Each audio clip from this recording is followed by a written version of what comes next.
one of the topics that has been requested, which is how do we get control of our negative and looping thoughts? And this is such a good topic, because the fact is that if we can go some way to mastering this, we're never going to do it 100%. We're always going to have the off days. We're going to have the things that, the barriers, the hurdles, the things we stumble with. But if we can, as far as possible, master our negative and looping thoughts, our thoughts actually have the power to either help us to be successful in whatever we're doing or creating in our lives, and I mean absolutely everything, or the power to stop us in our tracks.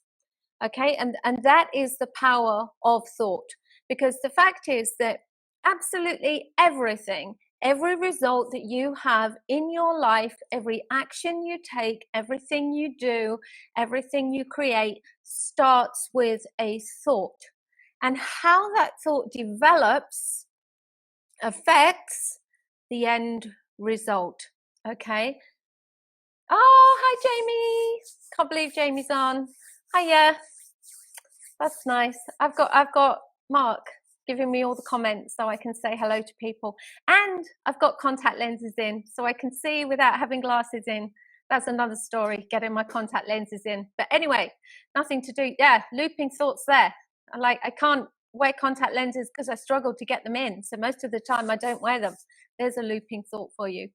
Anyway, most of the looping thoughts, the negative thoughts you have about yourself, believe it or not, and you can test this theory as we go through, they start in your childhood. You think they're your adult thoughts about your life today, and yes, they are, but their origins are in your childhood. Remember, I teach this all the time because it's the one thing that we need to keep coming back to, that by the time you are 10 years old, pretty much your blueprint, how you think about yourself, how you think about life, and how you think about others is already formed. And this is where your looping thoughts are going to come from.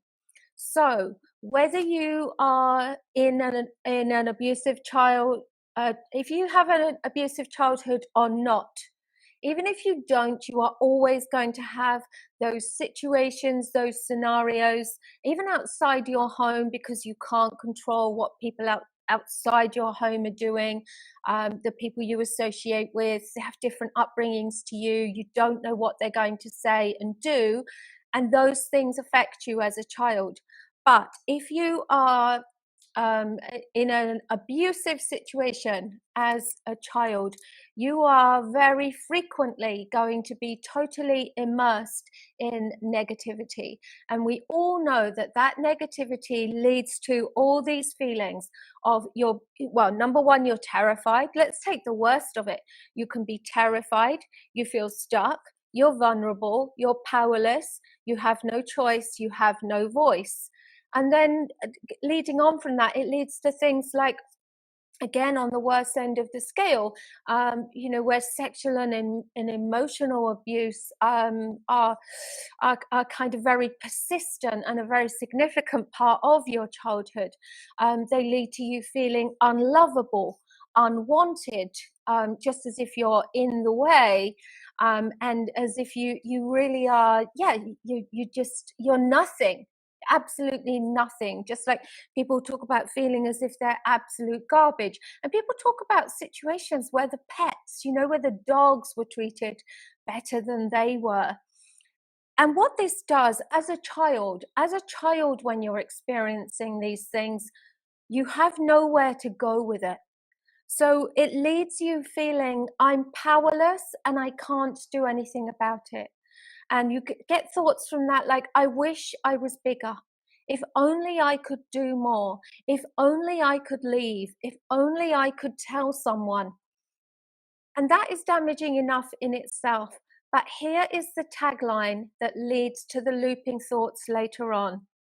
The tagline that is the be all and end all, that really finishes us all off as we go through life, is, and it will always be this way. And this is the subconscious pattern that you create. Thank you. Because as a child, this is how you see it, especially as a child before the age of 6. The emotional part of your brain is not attached to the logical part of your brain. Everything is all about emotion. So you don't start to say, oh, I'm 6 and I can't do anything about this, but it doesn't matter because when I'm older. No, you don't rationalize like that. The thought you have is, I can't do anything about this and it will always be this way. And that is, oh, hi Tyson. And that is the tagline. Oh, hi Kelly. Okay. That is the tagline that sets up your looping thoughts later on in life. So where looping thoughts start, think about this. They start in your childhood and they are always based on your unmet needs. The needs that you couldn't meet as a child, and you set up the looping thought that you will never be able to meet these needs. And this is the pattern that carries you forward. So that when, as an adult, then you come up with certain feelings, certain situations, obviously some of them we get over, that's fine. And we don't have the looping thoughts. But these are the ones where we have the looping thoughts about the things that we can't do, the things we can't solve, the things we can't be, the things we can't get over. They are always based on our unmet needs. And I want you to look at this and challenge this for yourself. And as we go through, maybe when I finished, just take the time to look at the looping thoughts that you have, the constant negative thoughts, and work out for yourself, probably for the first time ever, where has this come from? What is the belief that is driving this? And you will see that it is based in an unmet childhood need. Well, the good news is, hi, thank you. Thanks for being here. I've got Mark telling me who's coming on and who's commenting. It's wonderful. I love it. Okay.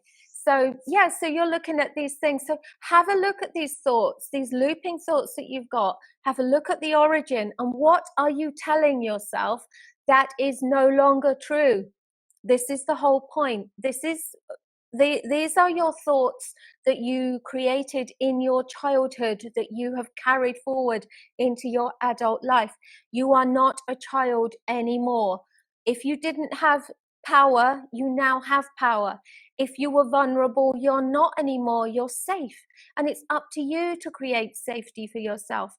Now, I appreciate there are some people who are not in safe situations, but if you have overcome the situation, you know, where the abuse was carrying on and you've now created safety for yourself, that is for you to create safety and to behave as if you are now in a safe place. So if you have a looping thought that is going on from when you weren't safe, it's your job to recognize that you now are and to interrupt that thought and to create safety for yourself and to change that thought pattern.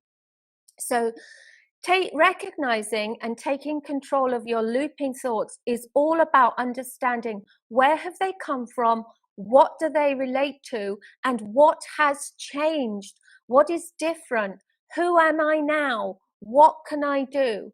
And instead of being stuck in this childhood pattern of I can't do anything, I can't do anything about this, I don't know how to do this, this is impossible, start to look at all of these situations and change what you are saying. And instead of all of that, maybe look at your situation and say, what can I do?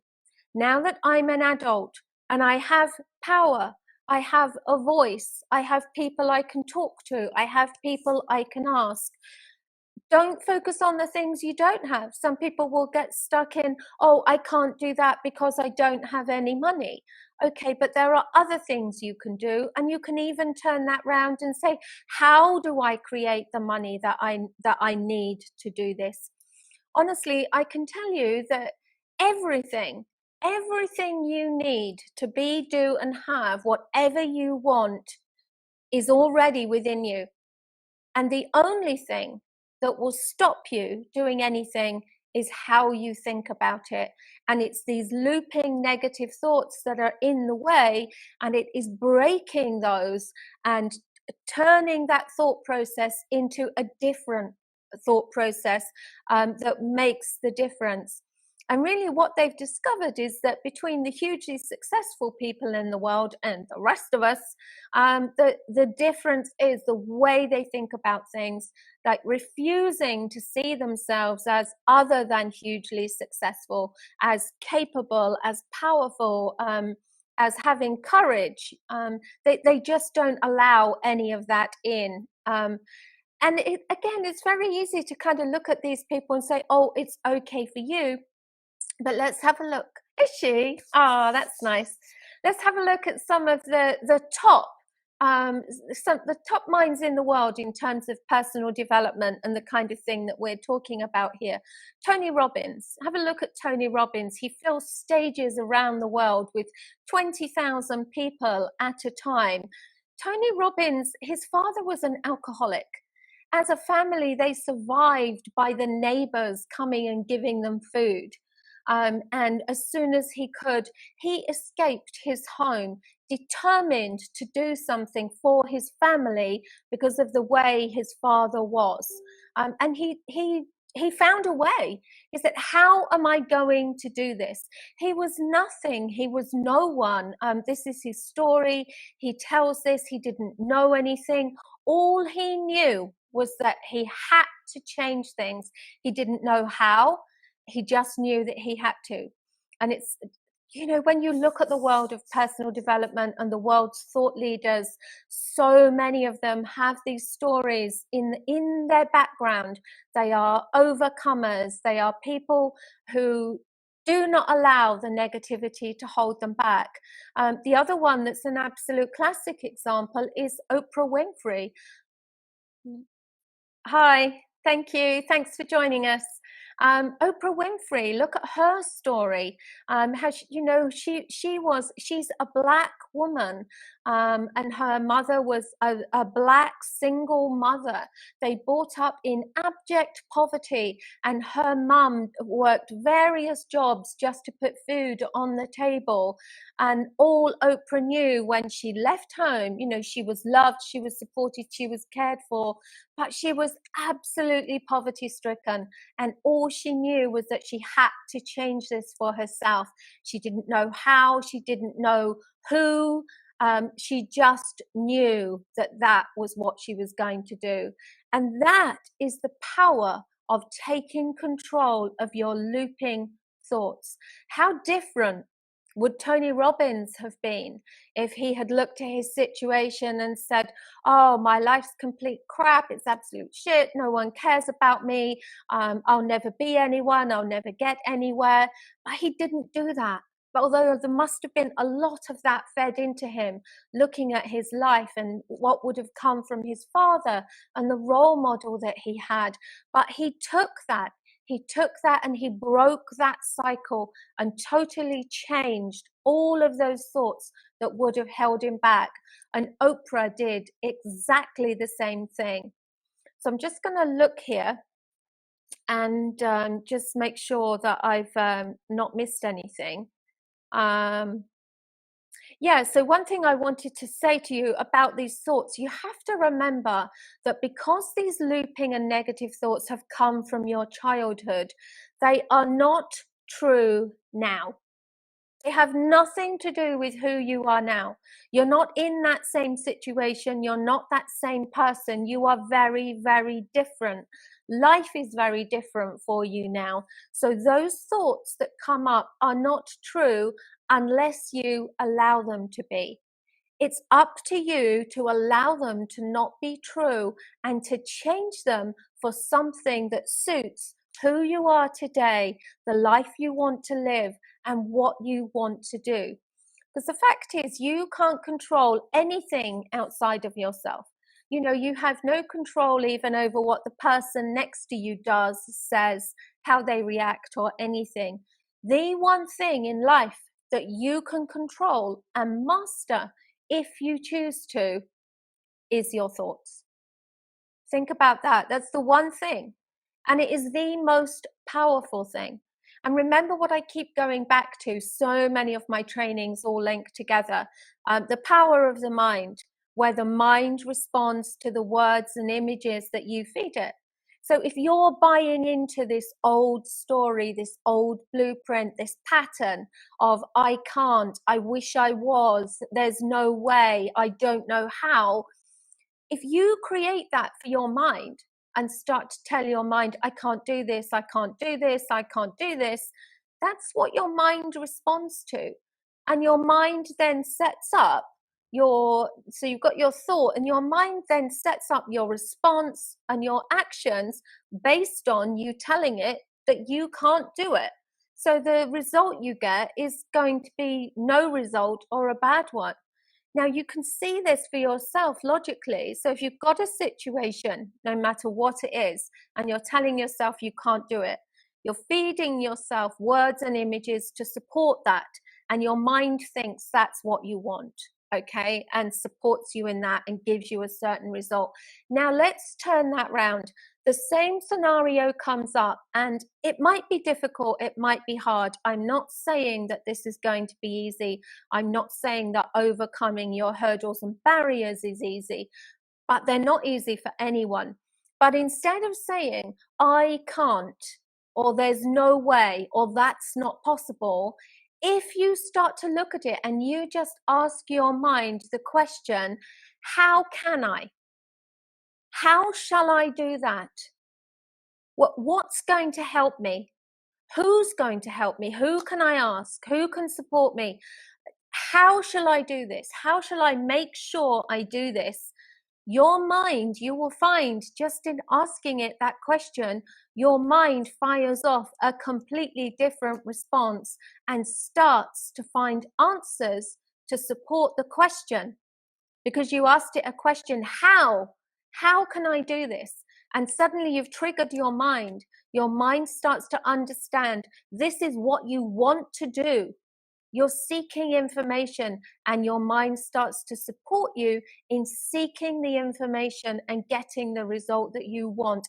It's completely different scenario, and the result you get at the end will be completely different too. And I don't care what you apply this to. You can apply this to absolutely anything.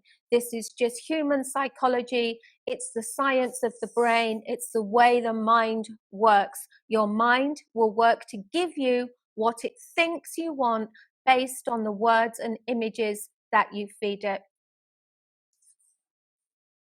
Oh, thank you. Well, I am kind of. I'm on here. I'm on here all the time. So you can always get hold of me. I love that. Thank you so much. So, well, I'm glad it's helping then. So, and I want to tell you something about these thoughts, because we've got something called, we all know about our neural pathways, how we can change our neural pathways, but how it takes time. So I'm going to explain to you, this is done it's what's called the triune brain, Triune. And it's a bit like a mass, and then it looks like a massive spider's web. So coming from the triune brain, you've got billions of like a network of fibers, and each of those is a neural pathway, and there are billions of neurotransmitters. And what happens is the more you have a particular thought, that thought becomes, your mind loves what's familiar, okay? So your mind will always go to what's familiar. It will take a familiar route rather than try and work out something new. Even if what's new is in your best interests, your mind doesn't care about that. It loves the familiar. So it's going to go to the thought processes. So if your thought process is constantly, I can't, I'm not good enough, I can't do that, there's no way, then if you can imagine that fiber for that thought process, that neural pathway gets thicker, and your mind recognizes that as the familiar one and continues to build on it. And then if you stop using the positive ones, they get pruned. The mind literally cuts them off. It says, oh, we don't need that one anymore because we don't use that. And it cuts them off. And this is where it's so important to feed your mind the right information to be building the right network, this highly successful, positive network of thoughts that support everything you want to do. Now, the good news is, and we know this from when we change, when we do personal development and we build and we change as people, that these neural pathways can be rebuilt. But what you've got to do, if you've been very negative and you're constantly telling yourself you can't, you've literally got to rebuild that positive neural pathway. And then as you stop using the negative one, it will shrink because the mind recognizes that you don't need it, and eventually it will get pruned. But obviously that's quite a process. And this is where, maybe this is what people don't understand. This is where the rapid transformation therapy, the hypnosis that I do, is so fantastic, because those negative thought processes that we have to kind of trim and create the other ones. What the hypnosis does, we work in the mind and we immediately lay down a wonderful new thick pathway of thought, and your mind immediately switches from the other one and switches it off very quickly. And that's how that works. So using therapy, we have to build it all up and cut it all down, and sometimes it takes years. People know that, and sometimes you can't get there at all. Whereas with the hypnotherapy, we're going to lay down exactly what we want in the mind and tell it. We command it to remove what isn't serving us, what we don't need. We literally say to it, this is the new thought process. This is what we want to work on. This one we don't need anymore. It's gone. It's finished. It's in the past. Can you discard it, please? Simple as that. That's what we do. So that's that. I think that was pretty much what I wanted to say. But I wanted to tell you all as well, when you're thinking about the things that you can't do, there's a couple of things I want you to do here. I want you to remember, all of you, most of the people that are watching my stuff have some kind of abuse in their past. So all of you are warriors. All of you are survivors. You have great strength. You have amazing courage. Look what you've done so far. You've survived. And that in itself was a feat of great strength and shows amazing character. And it's that knowledge that you can continue to build on, to know absolutely that you are enough. Knowing that you are enough is the kind of the cornerstone, the pinnacle of everything. Because if you know that you're enough, there's nothing that you can't do. You're enough for everything and for everyone who is the right person. There will be people who don't like you. There are people who don't like me, don't like what I'm doing. I don't care. They're just not the right people. I only care about the people that I'm serving. I don't really worry about anyone else. They don't matter to me, because I know that I'm enough for the work that I'm doing and the people that I'm serving. This whole concept of being enough, there's a couple of exercises I want you to do here that will really, really help you. And we've done this one in our family, and it's just brilliant. The words "I am enough" have incredible power, because every time you see them, every time you hear them, you are building on that neural pathway. So anything that's telling you you're not enough is being shrunk and will eventually be pruned, as this "I am enough" neural pathway just grows and grows and grows. And it grows with repetition. Repetition is everything with the mind. So here's what I want you to do. And this might seem crazy, but I want you to do it. I want you to get different bits of paper, post-it notes, A4, paper, whatever, notebooks. And I want you to write "I am enough" on these pieces of paper and put them everywhere that you are going to see them. On your bedside table, so you see it in the morning, your laptop, your computer, your kettle, your television. Get some lipstick and on the mirrors in your house. And believe me, we did this We've done this. It was great. It was there for ages and we laughed every time we saw it. It was fantastic. In lipstick, on your mirrors, if you've got whiteboards, notice boards, I don't care where you do it, everywhere, everywhere. Right, I am enough. And if you're a couple, you can write, we are enough. And as a family, we are enough. And the other thing you can do for people, slip them notes. Slip them notes that say you are enough. You know, if someone goes out to their car in the morning and you've put a note that says you are enough on their seat, wow. This is so simple, and I cannot tell you how powerful it is and how it makes you feel, not just to be constantly telling yourself that you're enough, but for someone else to be telling you that they think you are enough too.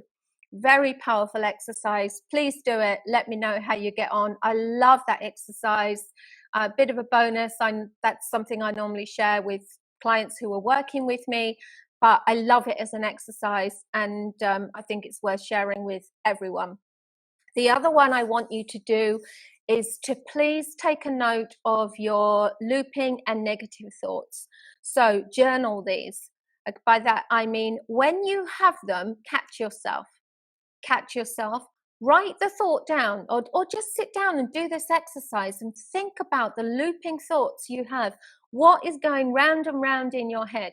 What do you regularly think about yourself? And here's what I want you to do with it. Notice, where does it come from? Where did it originate? Why do you even think this? Why is it relevant to your life today? You'll probably find that it's not. And you just go, oh my God, why do I think this? Why do I have this in my head? I have to stop and then tell yourself what the opposite is. So take your thought, think about the origin, realize it's not relevant, think about who you are today, and how you can change this, and make a note to yourself of what the opposite of that negative and looping thought is.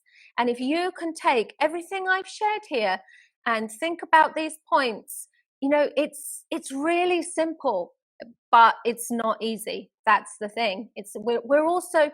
We are all our own harshest critics.